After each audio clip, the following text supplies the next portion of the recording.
નમસ્કાર દર્શક મિત્રો, હર ટોપિકમાં આપ સૌનું સ્વાગત છે. આપની સાથે હું છું શિવમ. દર્શક મિત્રો, આપણે આપણા જીવનની વાત કરીએ, જ્યારે બાળક હોઈએ અને સૌથી પહેલાં આપણે સ્કૂલે જતા હોઈએ ત્યારે એવું શીખવાડવામાં આવતું હોય છે કે માતા પિતા અને ત્યારબાદ જે જીવનનું ઘડતર કરે છે તે શિક્ષક હોય છે. અને આપણે જ્યારે અમુક ઘટનાઓ એવી બનતી હોય છે કે જ્યારે અમુક સવાલો ચોક્કસથી ઉદ્ભવતા હોય છે. અત્યારે જે ઘટના આવી છે તેમાં એવો જ એક સવાલ ઉદ્ભવી રહ્યો છે કે જે શિક્ષક કે જે આપણા જીવનનું જે ઘડતર જે કરે છે શિક્ષક, અને તેના જ સંતાનો ક્યાંક ને ક્યાંક બેકાબૂ અમુક વખત બનતા હોય છે ત્યારે સવાલ ચોક્કસથી ઉદ્ભવતો હોય છે.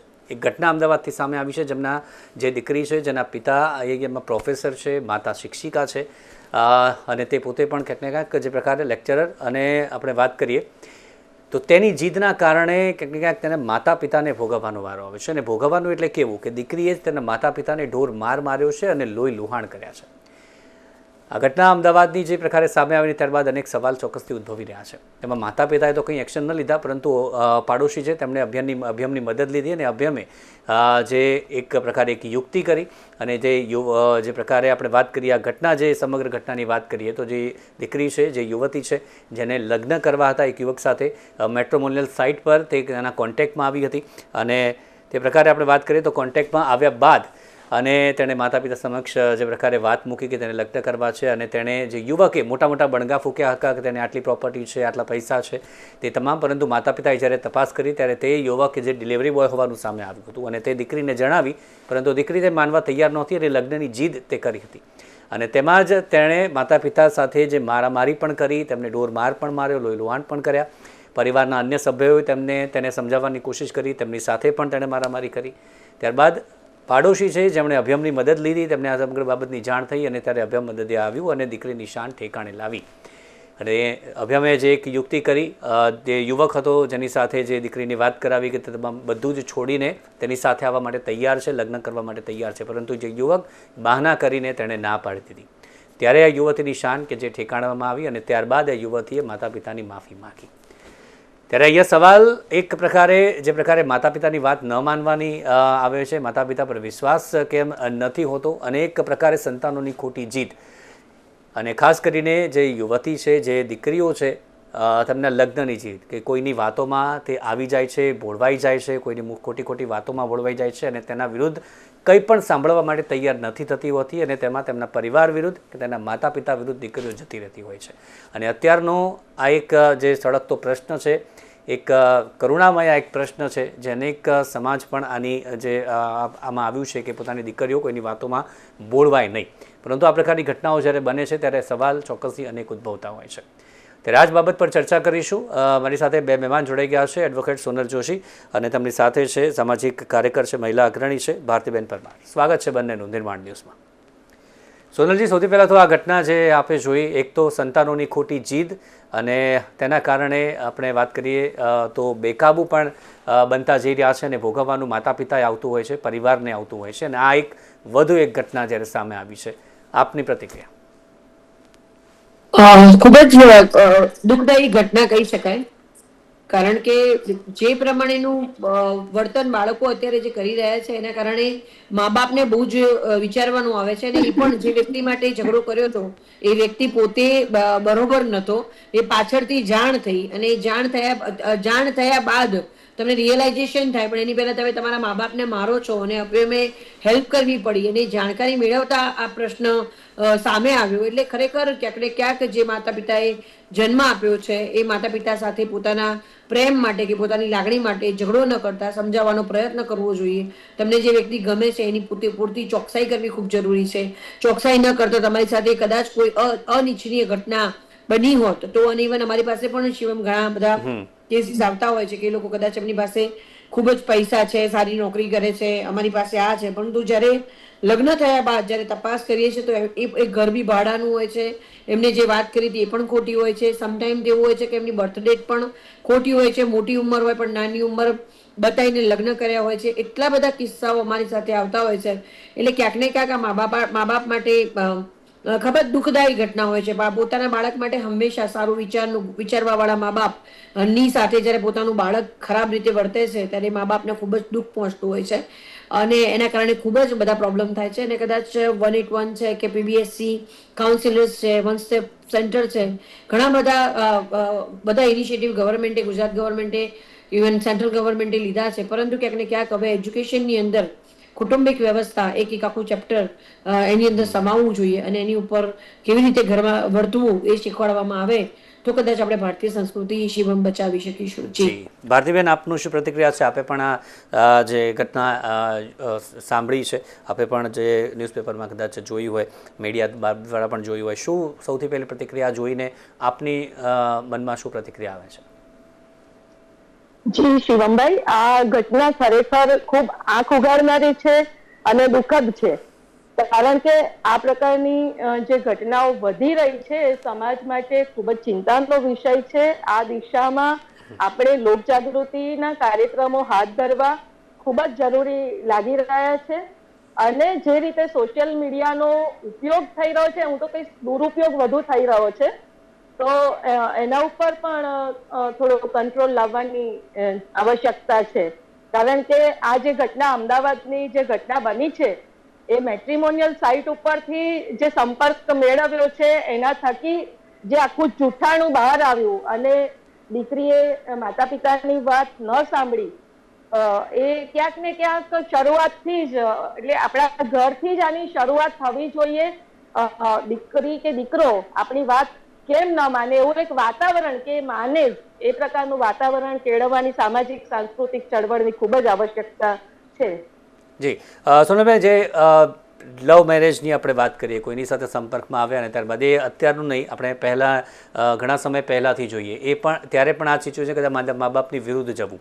પરંતુ અત્યારે માનસિકતામાં શું ફેરફાર આવ્યો છે? કારણ કે ના પાડ્યા બાદ માર મારવો, અને એ પણ સચ્ચાઈ માતા પિતા કહી રહ્યા છે છતાં ન માનવું, ઝઘડો કરવો એ વાત અલગ છે, પરંતુ માર મારવા સુધી અત્યારે જ્યારે સંતાનો પહોંચી જાય, એ માનસિકતા અત્યારે કેમ આવી ગઈ છે? અને જ્યારે આ પ્રકારની ઘટનાઓ ઘટે છે ત્યારે એક માતા પિતા પર માનસિક રીતે શું અસર પડતી હોય છે?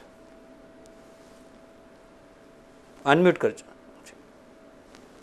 એવું કહી શકીશ શિવમ કે કદાચ આપણે એવા સમાજ તરફ વળી રહ્યા છીએ કે લોકો બાળકોને જન્મ આપવાનું બંધ કરી દેશે. કારણ કે બાળકો એક બહુ મોટી રિસ્પોન્સિબિલિટી પણ થઈ ગઈ છે અને બાળકોના આવ્યા બાદ મા બાપનું સાંભળવું ને મા બાપ માટે ખતરારૂપ થઈ ગયા છે બાળકો. ઘણી વખત મા બાપને મારે પણ છે, મા બાપના પૈસા પણ લઈ લે છે, મા બાપની પ્રોપર્ટીઓ પણ લઈ લે છે. મા બાપને પોતે એક પાઈ માટે કહેવાય ને કે એ લોકોને ભીખ માંગવાની પરિસ્થિતિ નું સર્જન થઈ રહે છે. અમારી પાસે ઘણા બધા લોકો અહીંયા આવતા હોય છે કે જે પિતાએ પોતે ધંધો શીખવાડ્યો, એનો ધંધો પોતે દીકરો લઈ લેતો હોય છે અને એની પત્ની જેમ કે એમ ચાલે અને મા બાપને અલગ રહેવા માટે પોતે એ જ ઘરમાં રહીને ભાડે કોઈ જગ્યાએ પોતાના મા બાપને મૂક્યા, આવી પણ પરિસ્થિતિનું નિર્માણ થતા અમે જોયું છે. એટલે શિવમ, ક્યાંક ને ક્યાંક બાળકો લાવવાની માનસિકતા ઉપર જ લોકો વિચાર કરશે એવું મારું સ્પષ્ટપણે માનવું છે. અને લોકો ખરેખર કંટાળ્યા છે કારણ કે બાળકો, આજની જે જનરેશન છે એ સોશિયલ મીડિયાથી ખરેખર પ્રેરિત છે.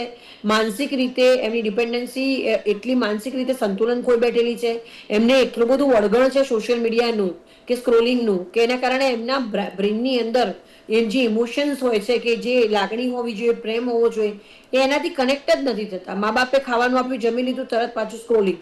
મા બાપ સાથે ક્વોલિટી ટાઈમ નથી વિતાવતા. મા બાપ પોતે, અને એવું નથી કે ક્વોલિટી ટાઈમ નથી કે કમાનાર, ઘરે રહેતા મા બાપ હોય છે છતાં પણ બાળકો નથી માનતા. તમે ખેતરમાં બી જોશો, એમની પાસે મોબાઈલ હશે તો એ સ્ક્રોલિંગ જ કરતા હશે. મા બાપનું સાંભળતા નથી, ફિઝિકલ એક્ટિવિટી ઘટી ગઈ છે. આ બધા માટે ક્યાંક ને ક્યાંક ગવર્મેન્ટે જ ઇનિશિયેટિવ લેવું પડશે અને ગવર્મેન્ટે જ એક સ્ટ્રિક્ટ કાયદા લાવવા પડશે કે 16 વર્ષથી કે 18 વર્ષથી નાના બાળકોને તમારે ફોન નહીં આપવાનું, લિમિટેડ ફોનવાળા, એક્સેસવાળા ફોન કાઢવા પડશે. જેવી રીતે કંપનીમાં, કોર્પોરેટમાં ચાલતું હોય છે કે એમના લેપટોપમાં એમના જ સોફ્ટવેર ચાલે, બીજા કોઈ ના ચાલે, એવી રીતની એક વ્યવસ્થા એમને આખી ઊભી કરવી પડશે. તો જ કદાચ આપણે આ સમાજને બતાવી શકીશું. જી. અને ભારતીબેન, જે આપણે વાત કરીએ તો માતા પિતાની વાત નહીં માનવાની, જે 18, 20 વર્ષ, 22 વર્ષ, 25 વર્ષ જેની સાથે રહી છે એ દીકરી માતા પિતાની વાત નથી માનતી અને 1-2 મહિનામાં કોઈના કોન્ટેક્ટમાં આવેલી કે થોડા સમય પહેલાં કોન્ટેક્ટમાં આવેલી, એ જ એના માટે સર્વસ્વ બની જતું હોય છે. અત્યારે આ ઘણી બધી બાબતો આપણે જોતા હોઈએ છીએ કે એનું જ કહેલું જ માનવામાં આવતું હોય છે, એ કે એમ જ કરવાનું, અને એના પર એટલો વિશ્વાસ આવી જતો હોય છે કે ઘરના શું કહે છે એ માનવાની જ નહીં. આ બાબત કેટલી ચિંતાજનક છે અને આના માટે ખરેખર સમાજે, આપણે લોકોએ શું કરવું પડશે આગામી સમયમાં આ બધી ઘટનાઓ ન વધે તેના માટે? શિવમભાઈ, સોનલબેને જે વાત કરી કે આજે જે રીતે સોશિયલ મીડિયાનો ઇમ્પેક્ટ આપણે જોઈ રહ્યા છીએ સમાજમાં, એના જે દુષ્પરિણામો આપણે આ ઘટનાને જોઈએ તો જરૂર સમજી શકીએ. અને એટલા માટે જે વાત છે કે આજે જે મા બાપ બાળકને પેટે પાટા બાંધીને એને મોટો કરે છે, અને આ જે ઘટના છે એમાં તો બેન જે છે 33 વર્ષની દીકરી છે એમની, એટલે અને શિક્ષિત પરિવાર છે, કોઈ એવું પણ નથી કે સાધારણ પરિવારમાંથી આવી છે ને આવી ઘટના બની છે. તો ક્યાંક ને ક્યાંક એમ કહેવત છે ને કે પ્રેમ આંધળો છે એમ. તો આ વાત જે છે એ ખરેખર ખૂબ ચિંતાજનક છે. અને એના માટે શરૂઆતથી જ જે મેં વાત કરી કે બાળકોને ખૂબ જ જાગૃત કરવાની જરૂરિયાત છે. એમને સારું શું, ખોટું શું, સાચું શું, સત્ય હકીકત સુધી એ આપણી વાતને સમજે, એ માટેના કેટલાક કાર્યક્રમો આપણે હાથ ધરવા પડશે અને એવા ચોક્કસ પગલાં, ઠોસ પગલાઓ આપણે લેવા પડશે, જેથી કરીને આજે ટીનેજર્સની અંદર જે બહારનું જે ચિત્ર છે, જે ખરેખર હકીકત છે જ નહીં, વાસ્તવિક પરિસ્થિતિ સાવ વિપરીત છે, એ વાતને એમને સત્ય સમજાવવું પડશે. અને એમાં શિક્ષણનું મહત્વ ખૂબ જ, એટલે શિક્ષણની ભૂમિકા ખૂબ મહત્વની રહેશે. એટલે શાળા લેવલેથી પણ આ એજ્યુકેશન આપવું પડશે. જી સોનલબેન, અત્યાર સુધી જી ચોક્કસથી અત્યાર સુધી જે વાત કરી, હવે આ જે પર્ટિક્યુલર તેમાં હમણાં જે વાત કરી કે 33 વર્ષની આ જે યુવતી છે કે જે ખાનગી ઇન્સ્ટિટ્યૂટમાં જે લેક્ચરર તરીકે હતી, અને તેને 1 વર્ષ પહેલાં મેટ્રોમોનિયલ સાઇટ પર આ યુવક સાથે સંપર્ક થયો. જે યુવક પંજાબનો હતો અને ખોટી વિગત જે હમણાં પણ આપે વાત કરી. આટલી જે પ્રકારે શિક્ષિત પરિવારમાંથી આવેલી દીકરી, પિતા લેક્ચરર છે, પિતા પ્રોફેસર છે, માતા શિક્ષિકા છે, છતાં પણ આ ઘટનાઓ આ પરિવારોમાં પણ વધી રહી છે. અને 33 વર્ષની હોય, જે પોતે સમજદાર છે, છતાં પણ આ પ્રકારનું જે પ્રેમમાં આંધળો, અને પ્રેમમાં જે પ્રેમ આંધળો હોય છે, જે વાત કરી, આ કેવો પ્રેમ કે મેટ્રોમોનિયલ સાઇટ પર મળેલા, કોઈ પણ વાર સામે એની વાત નહીં કરેલી, માત્ર જે ઓનલાઈન વાત કરેલી હોય, એના પર આટલો બધો વિશ્વાસ આવી જવો, એ પણ 33 વર્ષ આપણે એક સમજદાર એને ગણતા હોઈએ ત્યારે. હું એવું કહેવા માંગીશ શિવમ, મારી પાસે એક લાઈવ કિસ્સો હતો. ક્લાસ 1 ઓફિસર હતા એરફોર્સના, અને એમને shaadi.com ઉપર જ પોતાની દીકરી માટે, દીકરી પણ એવિએશનમાં કામ કરતી હતી, એકની એક દીકરી હતી, અને એના માટે એમને આ shaadi.com પર રજીસ્ટ્રેશન કરાયું હતું. પિતા હજી પણ પોતાની જાતને માફ નથી કરી રહ્યા. એ મેટર મારે કોરોના વખતે મેટર ચાલી હતી, અને એમને પોતે જે વ્યક્તિને સિલેક્ટ કર્યો હતો એ વ્યક્તિ પિતા બનીને પણ વાત કરતો હતો, પુત્ર બનીને પણ વાત કરતો હતો, પોતે મેરિડ હતો, પોતાની ઉંમર, એના પિતાની ઉંમર ને એની ઉંમરમાં 15 વર્ષનો ડિફરન્સ હતો. વિચાર કરો તમે કે એટલે છોકરી કરતા 15-20 વર્ષ મોટો હતો. એને પોતાની જાતને 35 ની બતાવી અને હતો 55 વર્ષનો. એવી રીતની વાત કરીને એને ચીટિંગ કર્યું. લગ્ન સ્પોર્ટ્સ ક્લબમાં થયા, અહીંયા આગળ ધામધૂમથી યુટ્યુબ પર લાઈવ થયું.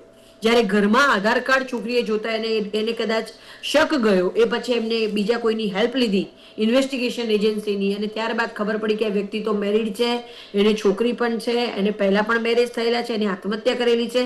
એના પપ્પા જે હતા, જે કોલકાતામાં હતા, 95 યર્સ, એમને એમ કીધું કે અમારા માટે આ છોકરો મરી ગયો છે. એટલે shaadi.com ઉપરથી લગ્ન કરેલા. એના કારણે તો પછી દરેક સમાજવાળાએ પોતાની એપો બનાવી, અને એના કારણે એ લોકો વેરિફિકેશન કરીને જ પછી બાયોડેટા લેવા માંડ્યા. છતાં પણ હજી પણ શિવમ વિશ્વાસ નહીં મૂકવો જોઈએ. જે ઓનલાઈન પ્લેટફોર્મ છે એની ઉપર ઘણી બધી હિડન વસ્તુઓ છુપાવવામાં આવતી હોય છે, અને મેક્સિમમ અમારી પાસે કેસીસ આવતા હોય એમાં ઓનલાઈન સોશિયલ મીડિયાથી અથવા તો જેવી રીતે આવા જે મેટ્રિમોનિયલ સાઇટ ઉપરથી મળેલા જે લગ્ન જીવન હોય છે એ વધારે ટકતા નથી, કારણ કે તેમને પૂરી રીતે પોતા એકબીજાના સમાજને મળવાનું કે ઓળખવાની વાત નથી કરતા. આ વ્યક્તિ એટલું વેલ પ્લેડ કર્યું હતું એ, અને દીકરીના ડિવોર્સ લેતા લેતા અમને આંખે પાણી આવી ગયું. એ ઉપરથી એને 181 જ બોલાવી હતી અમે એ વખતે, કે જે છોકરા એને પકડવા માટે એને 3જે માળથી ભૂસકો માર્યો, પોલીસ લઈ ગઈ, અને પોતે એનું એડ્રેસ બદલીને અત્યારે પણ એબ્સકોન્ડિંગ છે. ફરિયાદ બી ફાટી, 1 સાઇડેડ મેં ડિવોર્સ લીધા, એ દીકરીને છૂટી કરાઈ. એ છોકરી અત્યારે વારે અત્યારે બી વાત થાય તો એમ કે મારો શું વાંક. લગ્ન વ્યવસ્થા ઉપરથી એનો ભરોસો ઉઠી ગયો છે, લગ્ન કરવા જ નથી માંગતી. ને ક્યાંક ને ક્યાંક લોકોના ભરોસા. બીજી વાત તમે કીધી કે 33 વર્ષની દીકરી, તો શિવમ કોઈ પણ વ્યક્તિને પ્રેમ જોઈતો હોય છે. એક તો એને સોશિયલ પ્રેશર બહુ હોય કે મારા લગ્ન નથી થતા, બોડીનો ઇસ્યુ હોય, હેલ્થનો ઇસ્યુ હોય, સમાજમાં જેવું જોઈતું હોય, એજ્યુકેશન પ્રમાણે એજ્યુકેશન વાળા છોકરા ન મળતા હોય, જેવું જોઈતું એવું ન મળતું હોય, ત્યારે આવી સાઇટોનો ભરોસો લેતા હોય. જ્યારે કોઈ વ્યક્તિ આવી રીતે પ્રોમિસિંગ કે મારે બિઝનેસ છે, આમ છે, બધું સરસ લાગતું હોય, અને એમાં મા બાપ ના પાડતા હોય એટલે એને એમ લાગે કે ભાઈ મારું સારું થાય છે એ નથી તમને સહન થતું, એટલે એના કારણે કદાચ એને આ પ્રમાણે જે વર્તન કર્યું હશે, ગુસ્સામાં આવેગમાં આવીને કર્યું, પણ આ વર્તન ક્યારેય સાકી ન લેવાય. ગમે તેવો ગુસ્સો હોય મા બાપ સામે ન હોય. ઘણા બધા કિસ્સાઓમાં અમારી પાસે એવા પણ કિસ્સાઓ શિવમ આવતા હોય છે કે મા બાપ પોતાની દીકરીને એમ કે તું અહીંયા, અમારી આખી જિંદગી દીકરી મા બાપ પાસે રહી હોય છે, એનો વિયોગ સહન નથી કરી શકતા, કાં તો દીકરી કમાતી હોય ને ઘર ચાલતું હોય, એટલે એના કારણે પછી પોતે પોતાની દીકરીનું જોડે રહીને ઘર તોડાવતા હોય કે ભાઈ તું અહીંયા જ રહે અને અહીંયા જ નોકરી કરે એટલે માથાકૂટ નહીં, આપણે બધા સાથે રહીએ. આવો એક કિસ્સો અત્યારે હાલ પણ અમારા ફેમિલી કોર્ટની અંદર ચાલી રહ્યો છે કે મા બાપ પોતે જ પોતાની દીકરીનું ઘર તોડી રહ્યા છે, કારણ કે પોતાના ઘરમાં કોઈ કમાનાર નથી, દીકરી સારું એવું ટ્યુશન ક્લાસીસ ની કરે છે અને એનાથી ઘર ચાલે છે. એટલે શિવમ ઘણી બધી વસ્તુઓ આપણે પર કેસ ઇન્ડિવિજ્યુઅલ બહુ ડિફરન્ટ હોય છે, તમારે એનું એનાલિસિસ કરવું પડે. આ દીકરી 33 વર્ષની છે કે શું રીઝન હતું, મારામારી એ છોકરા માટે બોલ્યા છે, બીજા કયા રીઝન હતા, શું હતું. અનફોર્ચ્યુનેટલી આ દીકરી સાથે ધોકો થયો છે, કારણ કે એને જેને પર વિશ્વાસ મૂક્યો એને વિશ્વાસ તોડ્યો છે અને વ્યક્તિ બહુ ખરાબ નીકળ્યો છે. ઘણી વખત મા બાપની ઇન્સ્ટિંક્ટ બહુ જોરદાર હોય, પોતાના બાળક માટે કંઈ પણ ખોટું થતું હોય ને તો મા બાપને જલ્દી ખબર પડી જતી હોય, એટલે ક્યાંક મા બાપે એવા સારા ઈરાદાથી કીધું હોય અને ત્યારે દીકરીનો આવેશ, અને ખાસ કરીને 33 વર્ષ સુધી અનમેરિડ થયા પછી ઓપોઝિટ સેક્સ એટ્રેક્શન હોય છે, એનું લેવલ ઘણું ક્રોસ થઈ જતું હોય છે, એ વખતે એમના મગજ ઉપર એ વ્યક્તિ છવાઈ જતો હોય છે અને ત્યારે કોઈ પણ વસ્તુ સાંભળવા માટે તૈયાર નથી રહેતા. એક આ પણ શિવમ બહુ મોટું કારણ છે. ચોક્કસથી એ પણ એક મહત્વનો મુદ્દો છે. ભારતીબેન જે વાત કરી કે શું રીઝન હોઈ શકે છે ખાસ, અને મેટ્રોમોનિયલ સાઇટ્સ તેના માટે જો તે ઉપયોગ કરે છે, આજની જનરેશન કદાચ વધારે કરે છે એનો ઉપયોગ, નથી થતું કદાચ તો એનો ઉપયોગ કરતા હોય છે અને તેના દ્વારા સંપર્કમાં આવતા હોય છે, પણ શું ધ્યાન રાખવું જોઈએ જ્યારે આ બાબત આપણે કોઈના પર વિશ્વાસ કરી મૂકીએ? ઓનલાઈન વાત થઈ છે, કોઈ પણ વાત કર્યા વગર, તેને મળ્યા વગર, એના પરિવારને મળ્યા વગર આપણે એના પર આટલો બધો વિશ્વાસ કરી બેસતા હોઈએ છીએ, તેનું શું કારણ છે? આ રીતે વિશ્વાસ ન જ કરવો જોઈએ એવું હું સ્પષ્ટપણે માનું છું, કારણ કે જ્યાં સુધી તમે કોઈ વ્યક્તિને જુઓ નહીં, જાણો નહીં, ઓળખો નહીં, ત્યાં સુધી તમે એના ઉપર આટલો વિશ્વાસ કેવી રીતે કરી શકો? એટલે એ ન જ કરવો જોઈએ. એ સૌથી પહેલું આપણું પગથિયું હોવું જોઈએ. બીજું છે કે આ પ્રકારની જે મેટ્રિમોનિયલ સાઇટ્સ ચાલે છે એના ઉપર એક્શન કેમ ના લેવાવી જોઈએ સરકાર દ્વારા? એટલે હું માનું છું કે એ સાઇટ્સ આ પ્રકારે જે લોકો ચલાવે છે ખોટું જૂઠાણું, અને સમાજની અંદર આવા ખોટા દાખલાઓ જ્યારે બેસે એટલે આવી દુર્ઘટનાઓ સર્જાય, તો એને માટે આ સાઇટ્સ જે ચલાવે છે અને ચલાવવા દેવામાં આવી રહી છે એ લોકોની સામે પણ એક્શન લેવાવી જોઈએ એવું મારું માનવું છે. જી, અને ખાસ જે અભિયમની આપણે વાત કરીએ, અભિયમની કામગીરી ભારતીજી, એ આપ કઈ રીતે જો, કારણ કે આ પ્રકારના જ્યારે કિસ્સાઓ આવે છે ત્યારે અભિયમ પદ્ધતિ આવતું હોય છે અને મોટા ભાગે આ બધા કિસ્સાઓ છે તેમાં જે મામલો થાળે પડી જતો હોય છે તે કરી દેતા હોય છે, એમની કામગીરી કઈ રીતે જોઈ રહ્યા છો? અભયમની કામગીરી ખરેખર સારી છે, કારણ કે આજે જોઈએ તો છેલ્લા 10 વર્ષમાં 16.58 લાખ લોકોએ ફોન કોલ કર્યા છે અને અભયમની સેવા લીધી છે. ગુજરાતમાં આવા આપણને ખરેખર એ થાય કે આટલા બધા ઘટનાઓ થતી હશે, 450 કોલ જઈ રહ્યા છે અભયમ પાસે, એટલે આ સમગ્ર સમાજ માટે આ એક ખતરાની ઘંટી છે. અને હું ખાસ કહેવા માંગીશ કે આ પ્રકારની ઘટનાઓ ન થાય એ માટે લોક જાગૃતિ, લોક ચળવળની જ આવશ્યકતા છે, એ સિવાય બીજો કોઈ જ ઉપાય નથી. જી, સોનલબેન, જે આપણે અભિયમની વાત કરી હમણાં, તેના વિશે શું કહેશો? તેમની કામગીરી કઈ રીતની? આપે ઘણા બધા કિસ્સા એમાં જોયા છે અભિયમના, અને સાથે જ જે મેટ્રોમોનિયલ સાઇટ્સ છે, જે shaadi.com કે જીવનસાથી ઘણી બધી છે, તેના અંગે કેવા પગલાં લેવા જોઈએ? આગામી સમયમાં આવી જે ઘટનાઓ અગાઉ પણ જે બધી બની છે તેના ઉદાહરણ ટાંકીને આપણે વાત કરીએ તો કેવા પગલાં લેવા જોઈએ? આપણે શું ધ્યાન રાખવું જોઈએ? સરકારે શું કરવું જોઈએ આવી એપ્લિકેશનો પર? અભિયમની વાત કરીએ તો અભિયમ ખૂબ જ સરસ કામ કરી રહ્યું છે. હું પોતે પણ ત્યાં એ લોકો સાથે એસોસિએટ છું, ટ્રેનિંગ માટે પણ જતી હોઉં છું, અને ત્યાંની દીકરીઓ ખૂબ જ સરસ રીતે કામ કરે છે. બીજી વાત રહી કે મેટ્રિમોનિયલ જેટલી પણ સાઇટ્સ છે એ લોકોએ ગવર્મેન્ટ સાથે ક્લિયરન્સ લેવું જોઈએ. જેમની પાસે જો પણ ડેટા આવે છે એના માટે હવે પ્રાઇવેટ ઇન્વેસ્ટિગેશન એજન્સીઝ હોય છે. ખાલી ને ખાલી કોઈ ઓનલાઈન ઉપર રૂપિયા ભરે અને તરત જ ખાલી એક ફોર્મ અપલોડ કરીને 3000 અપલોડ થઈ ગયું, એ 3000 રૂપિયાનું ફોર્મ કે 2000 કે 500 રૂપિયાનું એ ફોર્મ કોઈ દીકરીની જિંદગી બરબાદ કરી શકે છે. ખોટી માહિતી હોય, ડિવોર્સ અવેઇટિંગ કરીને લખ્યું હોય, એટલે દરેક વસ્તુની ખરાઈ કરવા માટે દરેક વેબસાઇટ વાળા સલાહ કે મેટ્રિમોનિયલ સાઇડે પોતાની ઇન્વેસ્ટિગેશન કમિટી એક રાખવી જોઈએ અને ગવર્મેન્ટ સાથે કનેક્ટેડ હોવી ખૂબ જરૂરી છે. જેવી રીતે દરેક બેંક છે, દરેક બેંક કોઈ બી વ્યક્તિને લોન આપતા પહેલા એમની ઇન્વેસ્ટિગેશન કમિટી હોય છે અને એ આખું એમની જે બોડી હોય છે જે એનું ઇન્વેસ્ટિગેશન કરતી હોય છે કે આ વ્યક્તિ સાચો છે, ફ્રોડ છે, એનો સિબિલ કેવો છે. એવી જ રીતે જેટલી મેટ્રિમોનિયલ સાઇટ છે એમને પણ ખરી ચકાસણી ખાલી આધાર કાર્ડ અને એને પછી નીચે નાના નાના અક્ષરોમાં લખી નાખે ટર્મ્સ કન્ડિશન એપ્લાયડ, અમારે કોઈ લેવા દેવા નહીં, અમે તો ખાલી અપલોડ કરવા માટે આપીએ છીએ, તો આ પણ એક ખોટું છે. સાથે સાથે એક વસ્તુ એ પણ શિવમ ધ્યાનમાં રાખવી પડશે કે એ લોકોએ કદાચ AI જનરેટેડ ફોટો ન હોય એ પણ હોવું જોઈએ. ઇવન મોફ કરેલા ફોટા ન હોવા જોઈએ. નેચરલ અને સત્યતા ચકાસવી જોઈએ. આધાર કાર્ડ સાથે એમની એ મેચ થવું જોઈએ. OTP સાથે એ બધી વસ્તુઓ લેવી જોઈએ. એટલે ઘણી બધી વસ્તુઓ છે જે ગવર્મેન્ટે ઇનિશિયેટિવ લેવું જોઈએ. અને જે પણ મા બાપો છે એમને ક્યારેય ને ક્યારેય ઓનલાઈન કર્યા પછી એમના ઘરે જઈએ, ઘરનો દસ્તાવેજ તો માંગવાના નથી. ઘણી વખત કોઈ જમીન પર ઉભા રહીને એમ કે આ જમીન અમારી છે તો આપણે માની લેવું પડે, કારણ કે આપણે 7/12 નો ઉતારો નથી માંગવાના, કારણ કે શરમ આવે છે. તો એ શરમ ના આવી જોઈએ. એ જોવું જોઈએ કે ભાઈ આ ખરેખર આ જમીન એમની છે કે નહીં. ઓનલાઈન તમે ચેક કરાવી શકો. થોડા પૈસા ખર્ચો તો તમને બધી વસ્તુની ખબર પડશે કે ખરેખર આ જમીનમાં એમના નામ છે કે નહીં, કે આ ઘર એમના નામે છે કે નહીં, આ એરિયામાં રહે છે, ક્યાંથી એ બિલોંગ કરે છે, પહેલા ક્યાં રહેતા હતા, કોઈ ચોંકાવનારો કોઈ ગુનાહિત ઇતિહાસ તો નથી ને, કોઈ મેડિકલ હિસ્ટ્રી તો નથી ને, આ છુપાયું છે, પહેલા પત્ની હતી, ડિવોર્સ લીધા, કેવી રીતે લીધા. દરેક વસ્તુ જાણીને આપણે કોઈ વસ્તુ લેવા જઈએ છીએ તો એની આપણે 100 વખત પૂછપરછ કરીએ છીએ. તો આ તો આપણા જીવનનો સવાલ છે, તો એના માટે પણ એટલી પૂછપરછ કરવી ખૂબ જરૂરી છે. ચોક્કસથી એ જ આંધળો વિશ્વાસ આપણે ન કરીએ, કોઈની વાતોમાં ન આવીએ.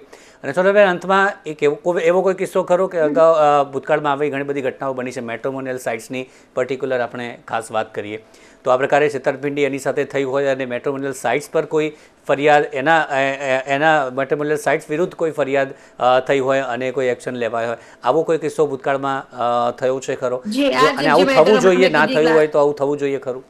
થવું જોઈએ. અને અમે લોકોએ કર્યું હતું કે ભાઈ અમે એમની વિરુદ્ધમાં અમે નોટિસ મોકલાવી હતી. નોટિસનો જવાબ એવો આવ્યો હતો કે તમે જ્યારે રજીસ્ટર્ડ કરાવો છો એ વખતે જ તમારી પરમિશન માંગવામાં આવે છે કે આ ખાલી તમારો ઇન્ફોર્મેશન જ છે, આ વ્યક્તિની જવાબદારી અમારી નથી.